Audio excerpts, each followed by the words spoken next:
Muy buenos días a todos mis amados hermanos. Bienvenidos a su programa Pan de Vida. Gracias a Dios que aquí estamos. Hoy es día lunes, gracias al Señor. Y sabemos que Dios siempre nos quiere bendecir con su bendita palabra. Qué bueno, mis amados. Qué bueno que podemos seguir estudiando Tito. Estamos en esta epístola, una epístola preciosa porque Dios nos bendice mucho a través de ella, nos deja saber sus secretos. Hay secretos que están ahí escondidos y Dios nos va dando poco a poco todos esos secretos. Vamos a orar en esta mañana para ponernos en las manos del Señor.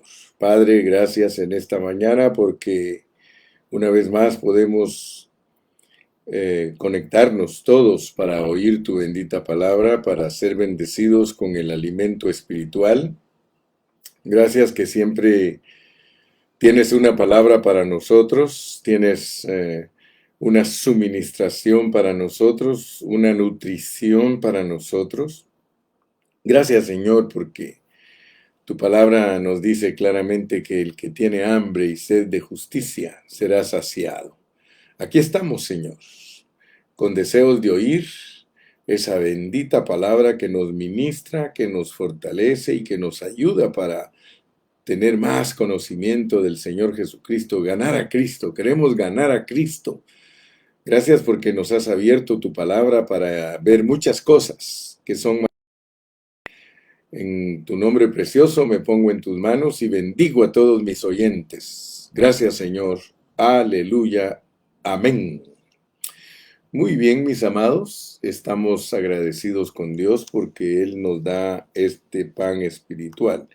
Quiero que leamos en Tito, vamos a ir a Tito y vamos a estar en los primeros 4 versículos y aún vamos a leer el 5, pero quiero que por favor estemos todos con oídos bien atentos.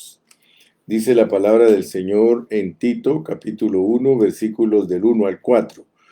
Pablo, siervo de Dios y apóstol de Jesucristo, conforme a la fe de los escogidos de Dios y el conocimiento de la verdad que es según la piedad, en la esperanza de la vida eterna, la cual Dios, que no miente, prometió desde antes de la fundación del mundo, o sea, lo mismo desde antes del principio de los siglos, y a su debido tiempo, y a su debido tiempo.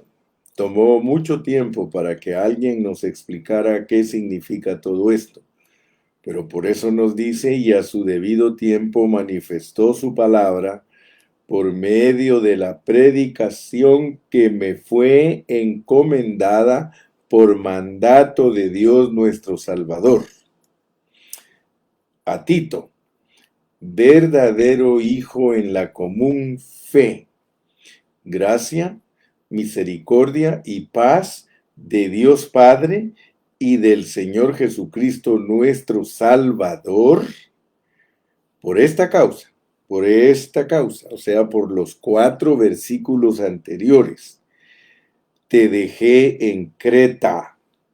Escucha, Tito, por, por estos 4 versículos que te escribí primero, por eso te dejé en Creta, para que corrigieses lo deficiente y establecieses ancianos en cada ciudad, así como yo te mandé. Aleluya. Si estamos poniendo atención, si de verdad nuestro corazón está en esto que estamos estudiando, nosotros ya aprendimos a ir uniendo los versículos para entender el hablar divino.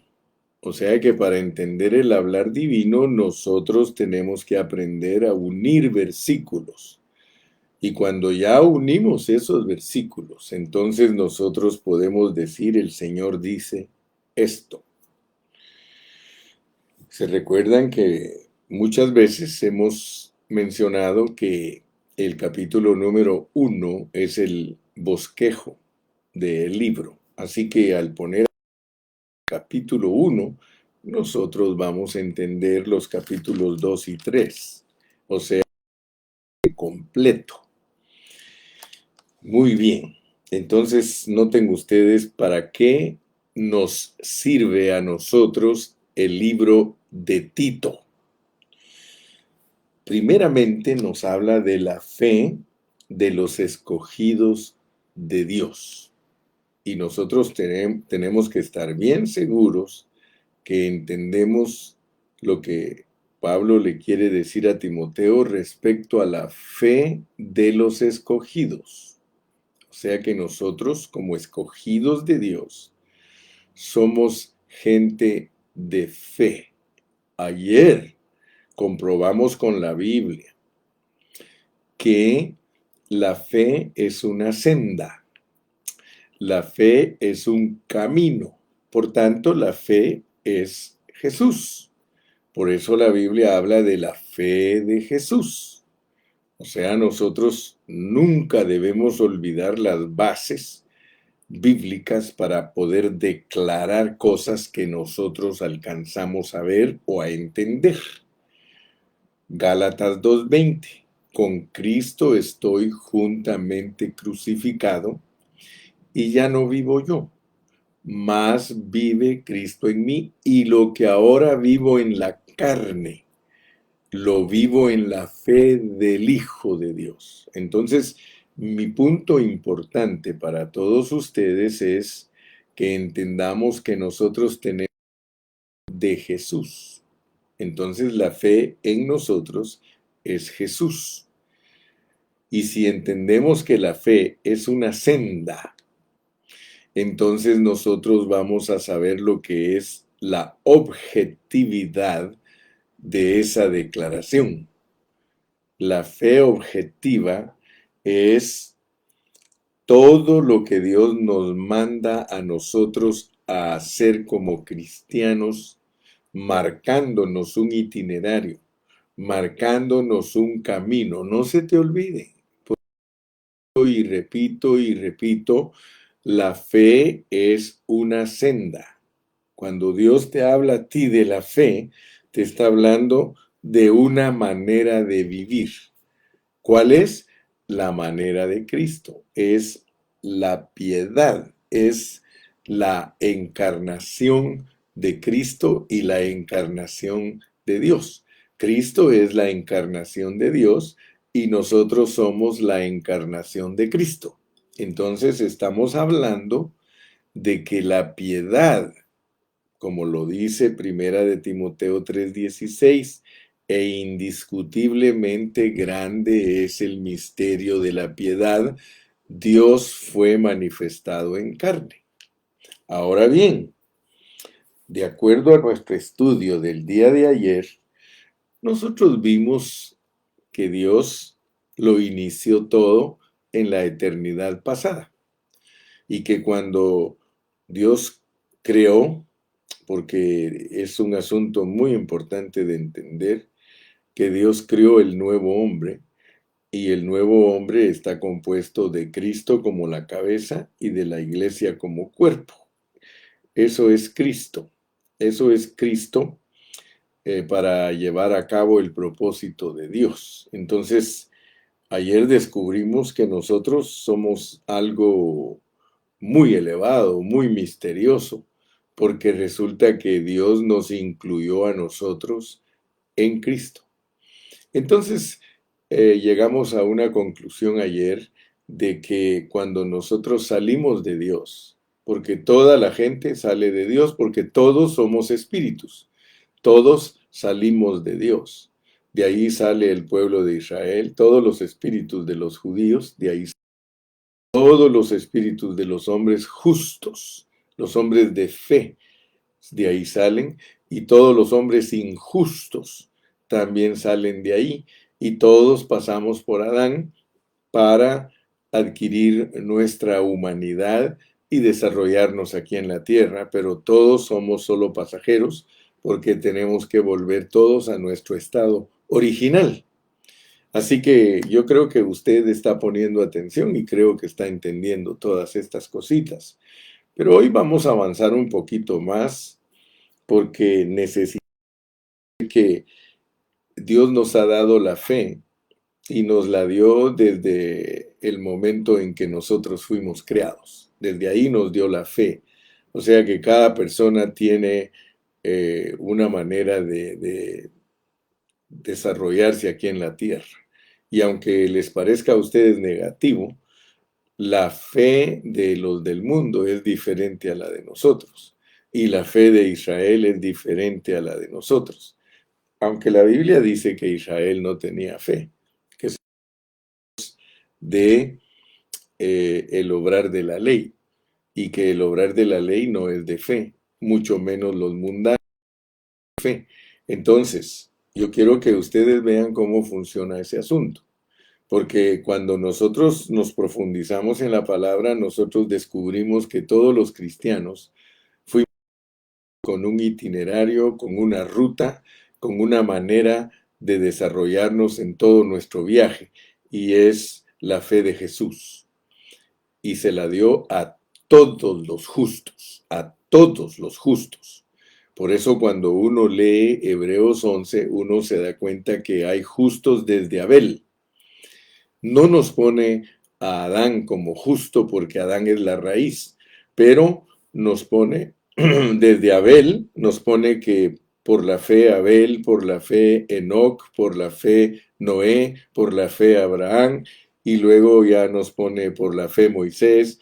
O sea que mi punto importante de entender es que tanto como en la época de los patriarcas, habían gente de fe, en la época de la ley había gente de fe, y en el Nuevo Testamento había gente de fe, y en el milenio va a haber gente de fe, y la Nueva Jerusalén nos muestra a toda la gente de fe totalmente transfigurada. Así que el punto que yo quiero que ustedes capten es de que a todos los escogidos de Dios, Él les incorporó la fe. No me pregunto es que ese asunto llegó, pero el asunto es de que desde que Dios nos envió de allá de la eternidad pasada, siendo espíritus, desde allí decidió quién es quién. Y cuando la Biblia dice que la iglesia, nosotros, fuimos escogidos y predestinados antes de la fundación del mundo, sencillamente nos está diciendo Dios que nosotros somos una creación que antecede al mundo. El mundo es una creación, ¿ok? Israel es una creación. Los animales son una creación, pero también la iglesia es una creación, pero tiene la primogenitura. La iglesia tiene la primogenitura. La iglesia fue creada antes de cualquier cosa.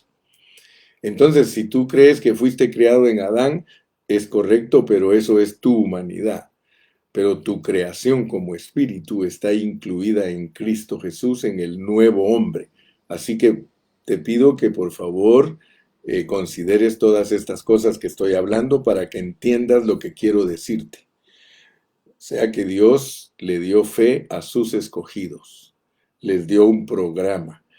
¿Y para qué es eso? ¿Para qué es eso? Porque aquí lo tenemos que captar en Tito. Dice, Pablo, esclavo de Dios y apóstol de Jesucristo, conforme a la fe de los escogidos de Dios. O sea que él es un apóstol, un enviado de Dios. Aleluya.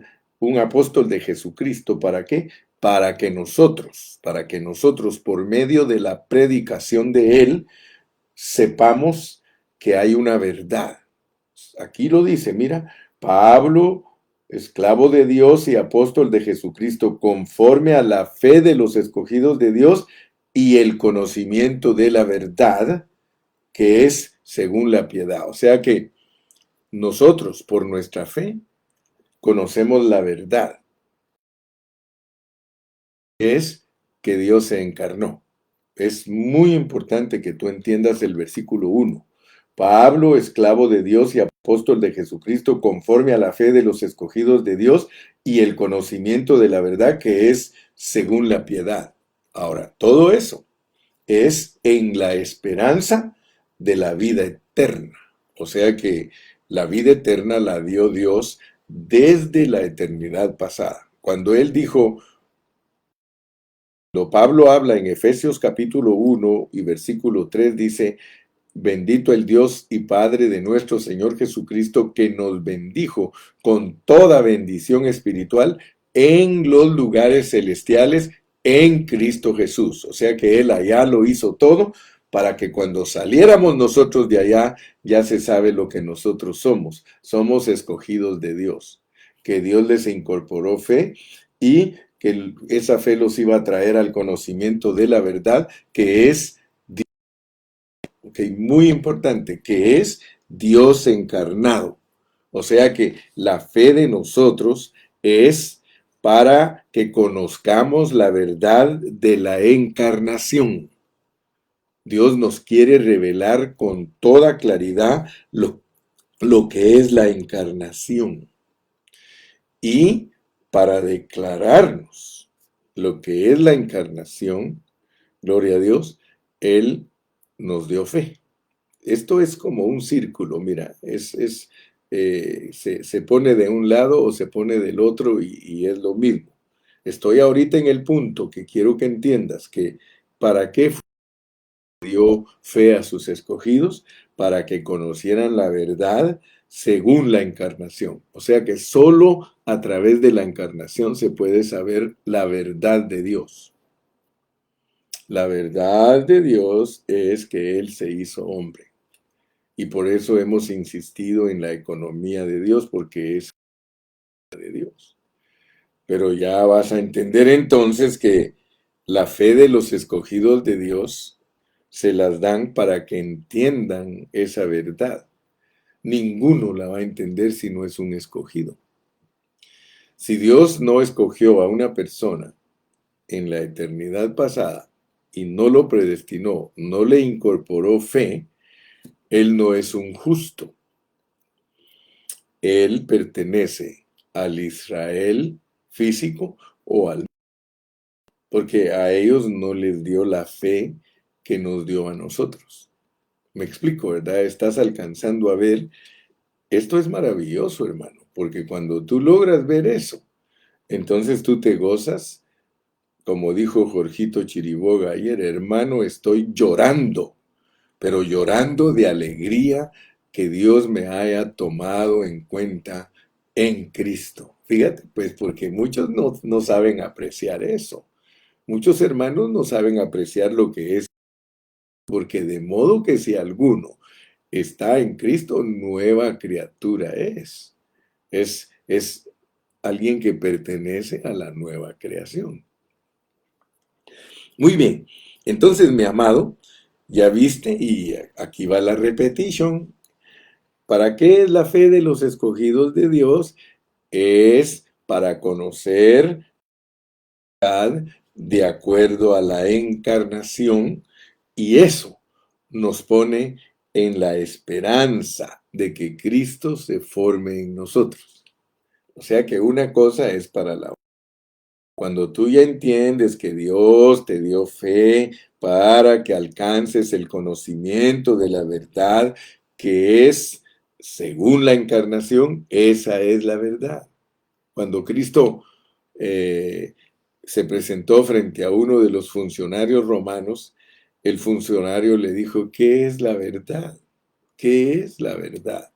Porque él le dijo que su reino no era de este mundo. Entonces, la verdad es que Cristo no es de este sistema, no es de este sistema del cosmos. No, no, no, no. Ni tampoco nosotros. Somos ciudadanos celestiales. Somos espíritus de los justos. Así lo pone Hebreos 12. A la iglesia, a la asamblea de Dios, la pone como la congregación de los espíritus de los justos, hechos perfectos. Fíjate qué tremendo. No hay nada que estemos estirando, ni nada que estemos tratando de comprobar con nuestros propios medios. No, no, no. Solo estamos interpretando la palabra del Señor. Ahora, fíjate que todo eso te pone en una esperanza, porque nosotros cuando empezamos a identificar este rollo, o sea, el por qué estamos aquí, nosotros empezamos a disfrutar de una esperanza. Cristo en mí, la esperanza de gloria. O sea que la esperanza de la vida eterna es que Cristo se forme en nosotros. Y por eso debemos de entender qué es lo que Dios está tratando de lograr en nosotros. Ahora, de acuerdo a lo que estudiamos aquí, dice en el versículo 2, en la esperanza de la vida eterna, la cual Dios que no miente. Fíjate la manera que lo pone el apóstol, por si en caso tú tienes duda de lo que estamos hablando. Si el diablo quiere poner, estamos hablando, dice Pablo, en la esperanza de la vida eterna, la cual Dios que no miente, prometió desde antes del principio de los siglos. O sea, desde antes de la fundación del mundo. Él te declara que tú eres una creación que es superior a la creación de Adán. Y claro que todos tenemos que pasar por Adán porque él es el representante de la humanidad. Pero como nosotros no solamente somos humanos, de acuerdo a la pureza de la palabra del Señor, nosotros somos divinos.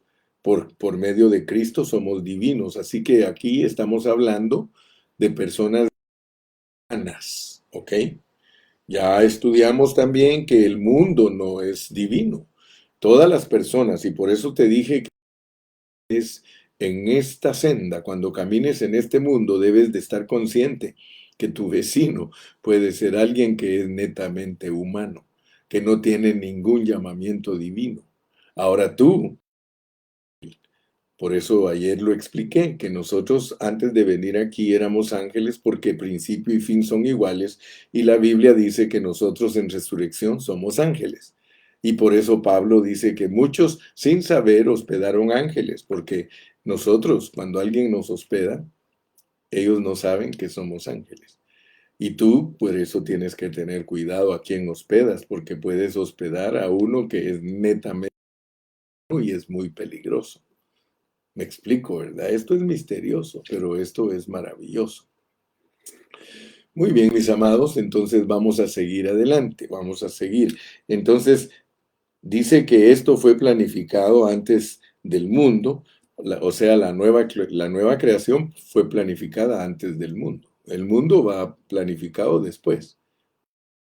O sea que primero Dios planificó el nuevo hombre y luego planificó el mundo.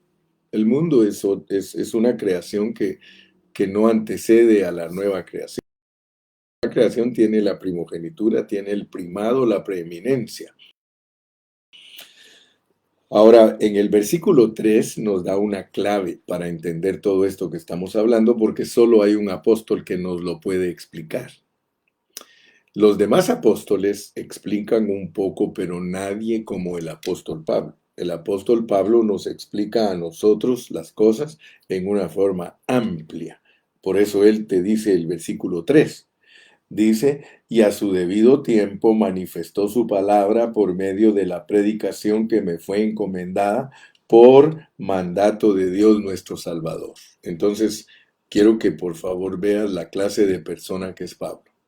Pablo es una persona muy especial para nosotros porque Dios la usó para explicarnos el misterio de la encarnación. Ningún otro apóstol explica como Pablo el misterio de la encarnación. Es un misterio, hermano. Que Dios se haya manifestado en la carne de Cristo, ese es un misterio. Y que Cristo se haya manifestado a través de nosotros, ese es otro misterio. Entonces, hermano, yo quiero que vea que el Señor nos dice en el versículo 4, a Tito, verdadero hijo en la común fe. O sea que la fe en Efesios dice que es un don de Dios. Y también en otro pasaje nos dice que el don inefable es Cristo. Así que nosotros somos bendecidos en Cristo con todo lo que Él nos da, todas sus riquezas, desde las que no entendemos de la eternidad pasada hasta la eternidad futura, pero son tantas las riquezas y es tan inescrutable esa riqueza que uno ni siquiera tiene la capacidad de entenderla, pero gloria a Dios, porque aquí nos declaran que así es como un don de Dios. Muy bien. Entonces, si tú entiendes los primeros 4 versículos, ahora tienes que añadir el versículo 5 porque tiene que tener un propósito tu fe. Tiene un propósito. Y esto que te voy a hablar del versículo 5 es primordial que tú lo alcances a ver. Es crucial porque si no, no vas a saber para qué sirve tu fe.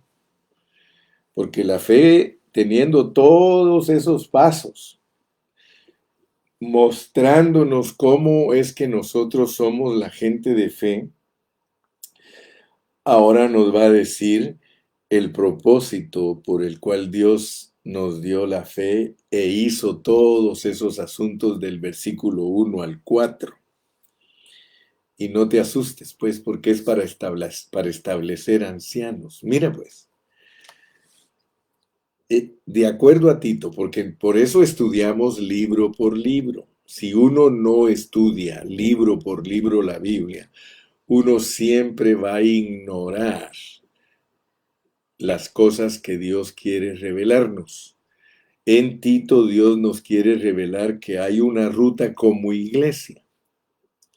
Por eso estudiamos Timoteo, primera Timoteo, donde dice que es un mandato de Dios lo que está en primera de Timoteo. Luego nos dice segunda de Timoteo que es por medio de la vida eterna que se logra ese mandato.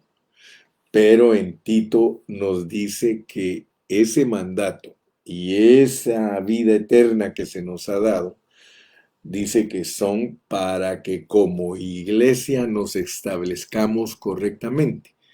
Entonces, en este punto, yo quiero llamar tu atención, hermano, porque si no a nosotros nos va a pasar lo que muchos cristianos les ha pasado. La palabra de Dios está escrita para enseñarnos, redarguirnos, instruirnos, abrir nuestros ojos. Si Dios te abre a ti los ojos, tú vas a descubrir que en Tito, la fe de los escogidos de Dios, el programa de los escogidos de Dios es abrir iglesias. Nosotros tenemos que abrir iglesias y lo tenemos que hacer en la forma correcta. Por eso nos están declarando todo el contexto. Por esta causa te dejé en Creta para que corrigieses lo deficiente y establecieses ancianos en cada ciudad, así como yo te mandé. Si Dios me permite, mañana voy a explicar cómo funciona la fe como una senda, porque es muy importante entender esta senda, este camino. Aquí en Tito te introducen en el camino, en Tito, de para qué es tu fe. O sea que Tito te va a decir para qué es tu fe. Timoteo te va a decir para qué es tu fe. Primera de Timoteo te va a decir para qué es tu fe. Segunda de Timoteo te va a decir para qué es tu fe. Mateo te va a decir para qué es tu fe. Génesis te va a decir para qué es tu fe. Por eso te vuelvo a insistir, debemos graduarnos de los 66 libros de la Biblia, si no nosotros no vamos a saber para qué es nuestra fe en cada libro. Aquí, por ejemplo, si somos diligentes, nosotros vamos a darnos cuenta que Dios nos está revelando cómo es una iglesia en una ciudad. Pero el hecho de que Dios te revele cómo es una iglesia en una ciudad es para que no te apartes de la fe. Fíjate pues lo que implica, porque la Biblia habla de que muchos apostataron de la fe. Apostatar de la fe, hermano, es salirse del camino que le ha marcado Dios a uno. Aquí tú tienes que alcanzar a ver que Dios está marcándote cómo debe de ser la iglesia en una ciudad. Todos nosotros estamos en una ciudad. El problema que hay es que la mayoría de cristianos se apartaron de la fe. La mayoría de cristianos apostataron de la fe. Por eso es que tú lees y encuentras que Pablo dice, fulano me ha abandonado, los de Asia todos me abandonaron. Ya sabes que abandonar a Pablo es abandonar la ruta que Dios ha establecido para los siervos de Dios y para todos los cristianos. Entonces, si tú te das cuenta, este libro de Tito sirve para que tú no seas engañado, para que no estés sosteniendo ni enseñando doctrinas que no vienen del corazón de Dios. Por eso te puse de ejemplo el testimonio del hermano Watchman Nee. A mí me impacta mucho el testimonio de Watchman Nee, porque el hermano Watchman Nee, cuando él se convirtió a Cristo, cuando él se identificó como un escogido y predestinado, él estudió la Biblia de una manera pero detallada, y él desde su conversión fue un hombre entregado. Muchos de nosotros no respondemos de la manera que él respondió, pero él se entregó a leer la Biblia y a leerla y a leerla y a leerla, de tal manera que cuando tenía 1 año de ser cristiano, escribió su primer libro acerca de la Biblia, cómo está escrita la Biblia. Imagínate la mente que tenía ese hermano.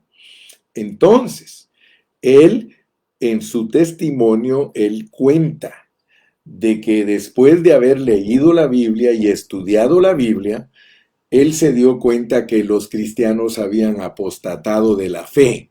Él se dio cuenta que la iglesia que habían fundado los misioneros no era la iglesia que dice la Biblia que tenía que fundarse. Porque él empezó a ver que habían bautistas, que habían presbiterianos, que habían pentecostales, que habían de toda clase de grupos, y eso a él le llamó la atención. Y él dijo, no, dijo, esto no es lo que la Biblia dice.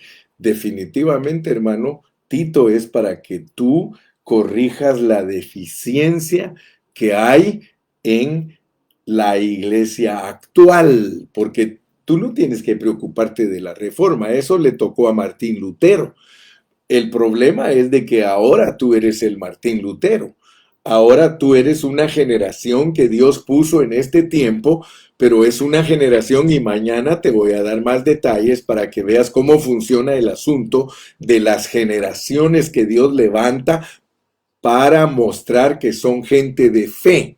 Y quiero decirte, en toda la historia, Dios ha puesto generaciones de cristianos, pero ha puesto la mayoría de ellos son negligentes. Te voy a comparar una estadística de Dios. Por ejemplo, cada 10 años el mundo cambia, al grado de que cada 10 años pareciera que estamos en una dispensación diferente, especialmente en décadas con nosotros, que los cambios ocurren de una manera supersónica, a toda velocidad, hermano. Pero quiero explicarte este asunto, porque es importante que tú lo sepas. Si no, no vas a saber para qué te dio Dios la fe. Porque la fe es muy importante, porque es la fe de los escogidos de Dios, y Pablo se basa en la fe de los escogidos de Dios para decirnos cómo debe de ser una iglesia en una ciudad. En una ciudad deben haber ancianos. Debido a la degradación y decadencia y torcedura de la iglesia, en las ciudades no se mira lo que dice la Biblia. Y no te asustes, mi hermano, porque yo hace años que he predicado esto. La iglesia, para ser una iglesia normal y ser una iglesia correcta, tiene que estar sobre un fundamento y ocupar un terreno. Importante, hermano. Eso lo enseñó el hermano Watchman Nee. La iglesia, para que sea una iglesia aceptable a los ojos de Dios, porque tú y yo podemos estar en una congregación que no es aceptable a Dios y vamos a tener mucha pérdida. Quiero que lo sepas. La iglesia es una casa. Y que yo sepa, hermano, una casa tiene fundamento y tiene un terreno donde va a ser construida. No se puede cambiar fundamento ni se puede levantar en terreno equivocado. Así que, por favor, escúchame bien lo que estoy hablando. Si nosotros queremos ser los hombres que complacen a Dios, tenemos que sujetarnos a su economía divina, tenemos que sujetarnos a su palabra. Yo te hablo de la ciudad de Ontario porque en la ciudad de Ontario estoy ubicado yo. Ahora, en la ciudad de Ontario, ¿alguna vez tú has visto en la ciudad ancianos? Ancianos, estoy hablándote de la iglesia del Señor ubicada en Ontario. Solo te voy a poner un ejemplo. En la cuadra donde yo estoy establecido, donde está establecido el grupo del ministerio Pan de Vida, hay 6, 7 y hasta 8 congregaciones. Yo no conozco a ninguno de ellos. Nunca me han venido a hablar y decirme, hermano Carrillo, estamos hastiados de no vivir lo que dice la Biblia. Estamos hastiados de que la realidad que nosotros vivimos es algo totalmente diferente de la Biblia. Aquí hay grupos de toda clase, pero no están establecidos los ancianos. Hermano Carrillo, ¿cómo es que funciona eso, hermano? Si tú estás entendiendo, Tito es para corregir deficiencias. Yo lo entendí un día, hermano. Yo lo entendí un día. Y ninguno me deja mentir. Todas las iglesias que el hermano Carrillo Dios le ha permitido levantar, siempre les he dicho a los hermanos, establezcan ancianos. Hermano, esto no se trata de que yo voy a juntar a todos los grupos para poner ancianos en Ontario. Significa que yo lo predique y que lo oigan de mí y yo lo voy a practicar. Y todos los hermanos que me conocen a mí saben que así están establecidas las congregaciones del ministerio Pan de Vida. Tenemos ancianos, siempre ponemos ancianos. Si algún hermano trabaja con nosotros en Pan de Vida y no ha establecido ancianos en su congregación, no está siendo obediente a la palabra de Dios. Yo siempre les he dicho, hermanos, si solo 20 hermanos hay ahí, por lo menos pongan 2 ancianos y el pastor. Si esa iglesia tiene 70 hermanos, bueno, pongan 4 ancianos y un pastor. ¿Tienen 200 hermanos? Pongan 6 ancianos y un pastor. Yo creo, hermano, que he enseñado a los hermanos la forma correcta que está en la Biblia, hermano. Y por eso me siento muy contento y muy satisfecho. Pero como te vuelvo a repetir, esto no es para juntar yo a los hermanos de la congregación aquella conmigo y que juntos pongamos ancianos en la ciudad. No, mi hermano, es de que cada congregación, si quiere ser normal y quiere agradar a Dios, tiene que tener sus ancianos. ¿Por qué se ponen ancianos? Porque usted va a entender, el contexto nos va a decir de qué nos protege Dios cuando tenemos ancianos. Las congregaciones que no tienen ancianos, hermano, no son congregaciones bíblicas. No están conforme al patrón. Entonces ora por tu congregación y pídele a Dios ser un Antipas. Tú tienes que, porque tanto culpa el que mata a la vaca como el que le agarra la pata. O sea que ningún cristiano queda impune. Ningún cristiano que quebrante la palabra queda impune.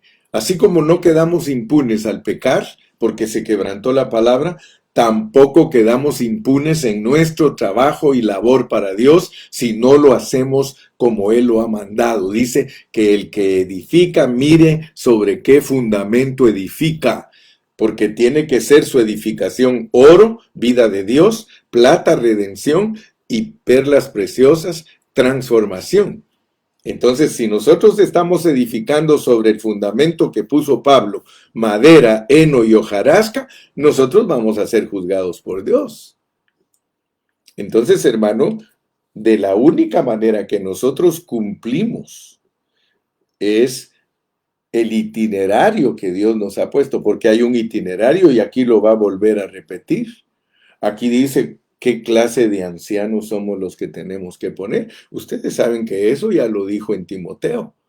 Él ya dijo qué requisitos se necesita para ser obispo, qué requisitos se necesitan para ser diáconos. Claro que ahí está. Entonces, yo quiero que tú veas, pues, que esto que nos ha mandado a hacer Dios no es juguete. Esto que Dios nos ha mandado a hacer es el itinerario de la fe, es el programa de la fe. Cuando tú leas versículos en la Biblia tales como cuando Cristo regrese a esta tierra, ¿hallará fe en la tierra? Está hablando de todos los que apostatan de la fe, mi hermano. Apostatar de la fe, y que se te quede bien claro, es apartarte de la verdad, es apartarte de lo que Dios ha establecido. Entonces, hoy, en esta mañana, lo único que tengo carga que entiendas es que la iglesia en cada ciudad debe ser normal. Pero si los ministros, si los pastores, si los siervos de Dios no la hacen normal, es porque no están aplicando la fe de los escogidos. La fe de los escogidos tiene que ser respetada por nosotros mismos. La fe, el justo por la fe vivirá. La fe es no apartarse de la verdad. La fe es para no apostatar. Para eso es tu fe, para no apostatar. Pero si tú apostatas de la fe, te estás apartando de todo lo que Dios ha establecido.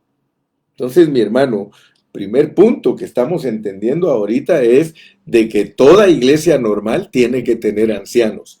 Y escúchenme, hermanos ancianos, porque hay congregaciones que sí tienen ancianos. Si usted lee porque hay aún muchos contumaces, habladores de vanidades y engañadores, mayormente los mesiánicos, los de la circuncisión, los judíos. Ahora vas a entender que Dios puso de piedra de tropiezo a los judíos para que muchos no entiendan el evangelio. Dios pone piedra de tropiezo como piedra de tropiezo a los mesiánicos para que la gente no entienda la Biblia.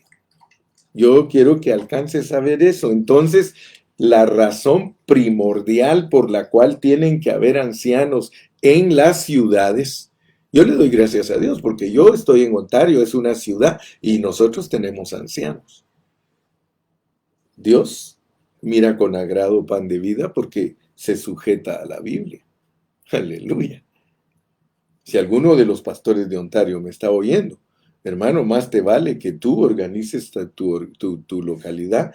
Especialmente si estás en la ciudad de Ontario, ya seríamos 2 que estamos respetando la Biblia.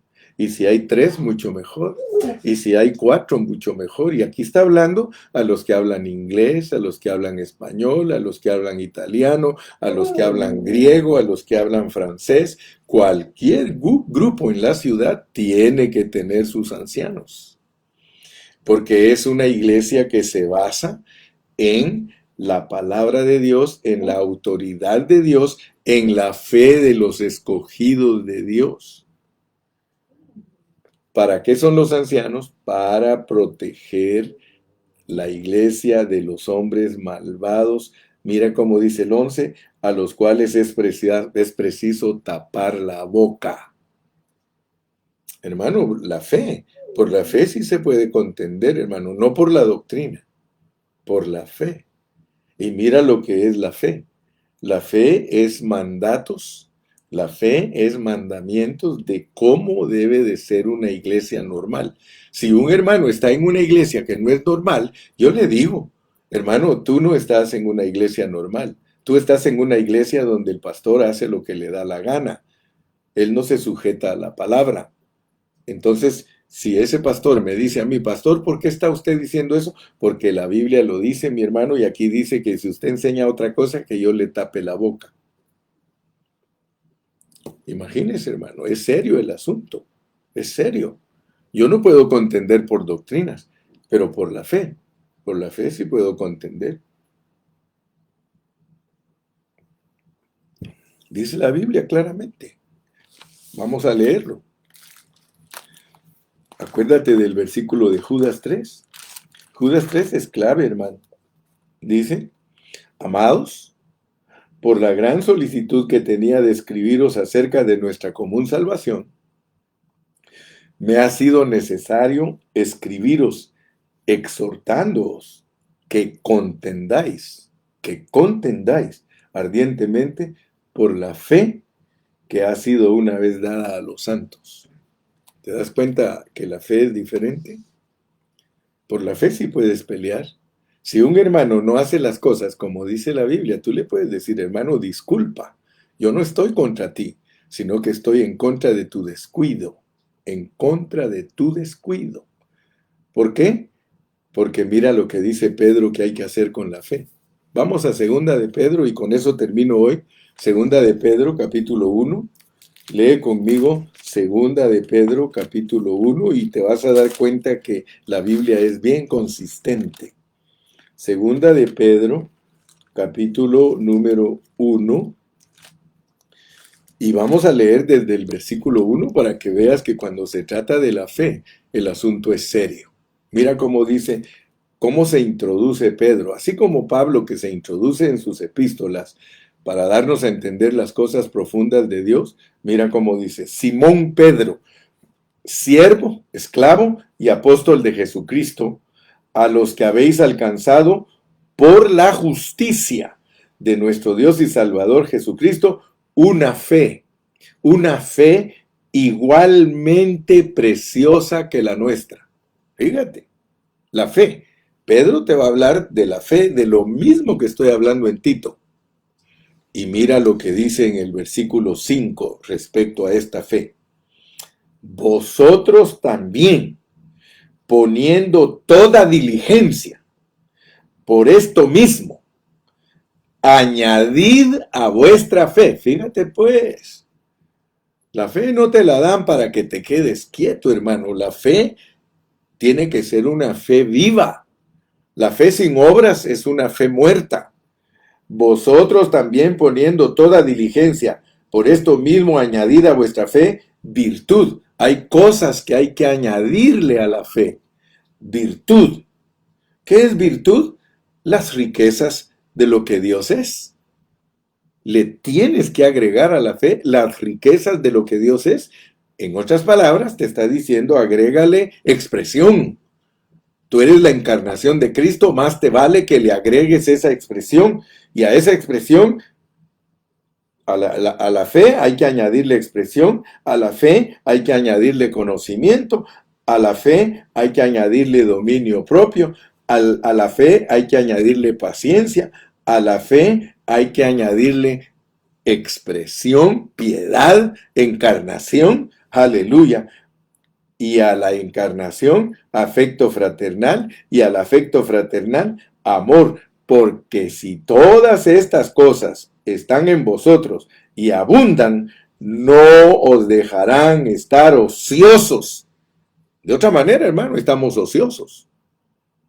Si nosotros aprendemos, hermano, lo que realmente es la fe, que te lo dice Pablo y te lo dice Pedro, entonces tú vas a cuidar y le vas a preguntar, Señor, ¿cómo puedo realmente, por medio de la fe, hacer tu voluntad?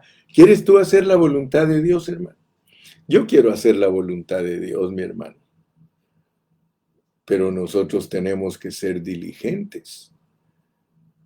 Ahora, la diligencia que Dios nos pide no es una diligencia natural de que nosotros usemos nuestras propias fuerzas para lograr las cosas. Procura con diligencia presentarte a Dios. Significa que Cristo es nuestra diligencia. Él es todo, hermano. No se te olvide que el hermano Carrillo es predicador cristocéntrico. Todo para nosotros es Cristo, y cuando te dice que con diligencia, poniendo toda diligencia, es que Cristo es el que va a darte toda la fortaleza y Él va a actuar a través de ti. Yo espero, hermano, que estés entendiendo, Tito. A los ancianos les dije, no se les olvide, amados hermanos ancianos, que ustedes son puestos para cuidar la iglesia,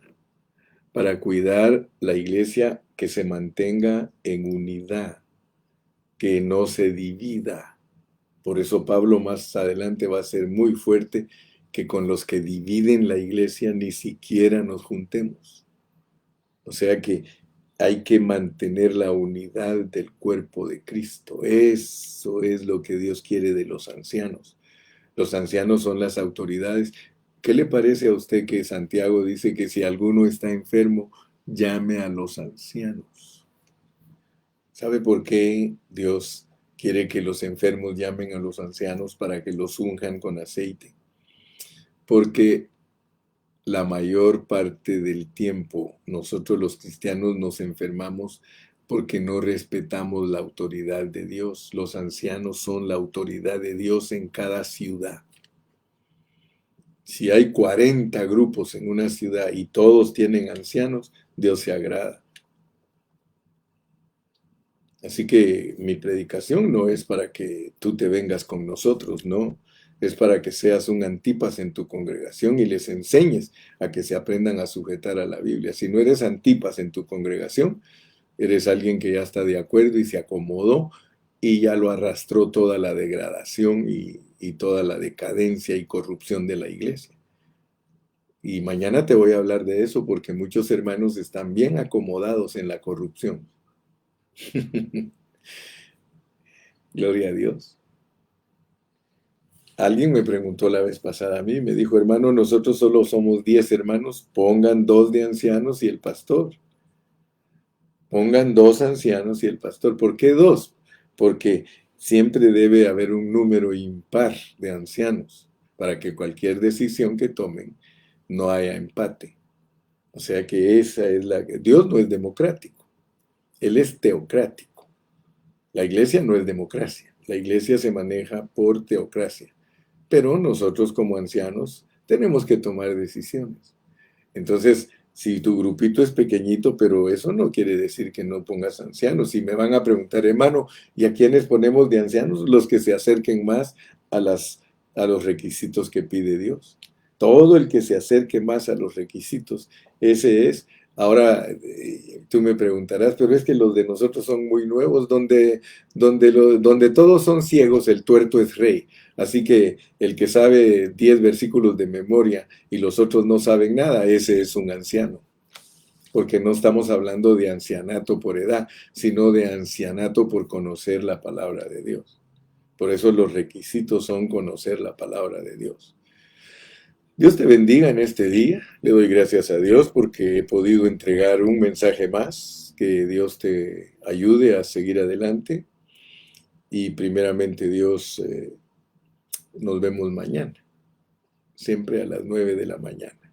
Despídete. Dinos un adiós.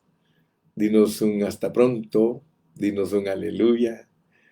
Si Dios te está bendiciendo a través de este ministerio, sigue orando por nosotros. Sigue orando por el hermano Carrillo, que Dios me dé fortaleza, que Dios me ayude para seguir adelante.